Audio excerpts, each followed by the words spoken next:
Hello and welcome to the Edge of Greatness. Thanks for joining me again, guys. I'm in a new environment instead of the spare bedroom, which is great. We have a backdrop, lights, microphone, and I haven't worked out how to use most of it. So hopefully things will improve as I get to grips with what I've got here. So today's topic, how to handle difficult decisions. I've got a list of my points here as a reminder. Throughout your business career, you're always going to have tricky decisions to make, and there's going to be awkward conversations with clients where something's gone wrong and you're potentially letting them down, or suppliers. But most importantly, and what I've found to be the absolute toughest thing to deal with, is your team, employees, people that you're relying on and working with day to day, and that you will form a close bond and relationship with. And that's where I've always found it the toughest, especially early on.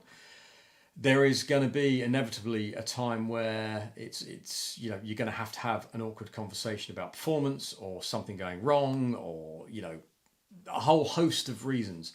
The minute you employ people, you're going to have personalities, different people in different stages of their life. People are going through hardships, people having good times, bad times. People not being fully engaged in the business, being distracted by a million things that go on in life. And this is where I've always found it the toughest. And if inevitably or invariably you may have that time where you have got to let someone go, which has always been, or was definitely, one of the hardest things I've ever had to do. And I'm sure it would be, unless you're a very, very cold person, then you're not going to take lightly to basically firing someone, which is a very unpleasant thing to do. Something I developed very early on was not thinking of myself as the owner and being the sort of the buck stops with me.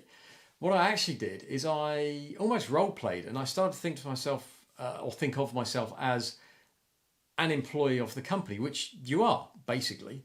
And I started to think about having a manager that I had to report to. So whenever something difficult came up, I would, in my mind, role play a sort of a conversation where, as if something's gone wrong, I have a department manager or someone I need to report to, and how that conversation would go. So they would come down and ask me, well, how did this, quotation go wrong, or how did this delivery go wrong, or whatever. And then I would go back to them with answers. And I would literally in my own head play this conversation out where I'm sort of talking to myself about, well, what went wrong? Well, this happened. Why did it go wrong? Well, this happened. How do we solve it? Well, we do this or we do that. And I'd almost bounce the answers off myself.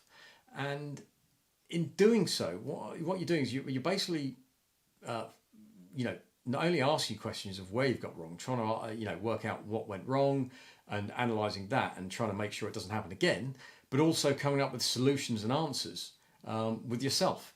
And where this really, really played out very well was when it came to making difficult decisions with employees. And unfortunately, I have had to do the tricky thing, which is letting somebody go. And it's really is not easy. And, you get used to it, but it's never a pleasant thing. And you've got to remember, when you are letting someone go, it's not just, oh, by the way, you're out.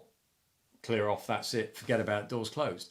I would always think about, well, hang on, this person might have a mortgage, this person may have kids, they've got to put food on the table, they've got to feed themselves, they may have, I have unfortunately had it where someone started and didn't last very long at all. So they've left their previous job, started, it's not worked out, you've had to move them on because it's just not working. Basically what I'd done was I made out as if like the manager has come down to me and said, okay, how's the team performing? Well, this and this member are doing really well. Great. Okay, how's team member B doing? Not so well. Why is that? Okay, and you go through like questions such as, where did they drop the ball? Has this happened numerous times? Have they learnt from their mistake? Have you addressed it? Have you tried to retrain them? Have you tried to retrain them again? Have you had another conversation? Have you given them potentially a warning to say, look, things are getting a bit desperate now, you're not performing, you're not picking up on your issues or mistakes, and you keep repeating them. Asking yourself, firstly, you've got to ask yourself, is it your fault? Is it the company? Is it the processes, the procedures, the software, whatever you're using? Before you start pointing the blame at the team member. But sometimes it just the team member can't get that job, can't work out what to do. Can you move them into a different role? Is there something else they can do? Is there further training that can be done? But what you're doing is you're asking yourself these questions. You're giving yourself the answer. Not only, again, are you kind of in a way brainstorming a solution to say, all right, well, rather than just going, they've got to go. Look, we could try A, B, and C. Okay, we've tried A, we've tried B. We haven't tried C yet. Let's try C. Okay. After C's done, okay, we've tried A, B, and C. Is there a D? Yes or no? If there's no D, then you've got that tricky decision. Now, at that point, you kind of, in your mind, you go, all right, well, the manager is saying to you, I expect you to do your job. You know, you've got to report back to me. I need you to do your job. Your team needs to be effective, because you need an effective team to basically have an effective company. And if that team is not working effectively, imagine having somebody actually breathing down your neck going, well, it's them or it's your job, which is basically them or your business. That's the way I look at it. And if you go, well, do you know what? I've come up with all of the questions, all of the answers. I've ticked all the boxes and there is literally nothing more I can do. At that stage, you've kind of got your answer. And then you have that pretend other person who's going, all right, get it done. And you report back to me as soon as it's done. And that's it. You then have to make that difficult call. You have to go through the procedures and processes. But I found that really effective for having very difficult conversations with customers and other things that have gone wrong and things that didn't play out well, and addressing it that way. But like I said, the trickiest thing is asking someone to leave. And I found this a really good way of making sure that I was doing everything correctly. I'd given the person a fair chance, and also almost taking the weight off my shoulders a bit by going, well, do you know what? You're being told you've got to do it.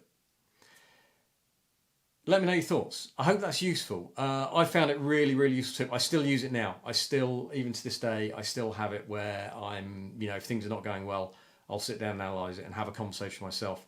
Very effective tool, and got me through some really, really difficult conversations and some really difficult positions. Let me know your thoughts. Drop questions, comments below. Really appreciate your feedback. Please give us a like and subscribe.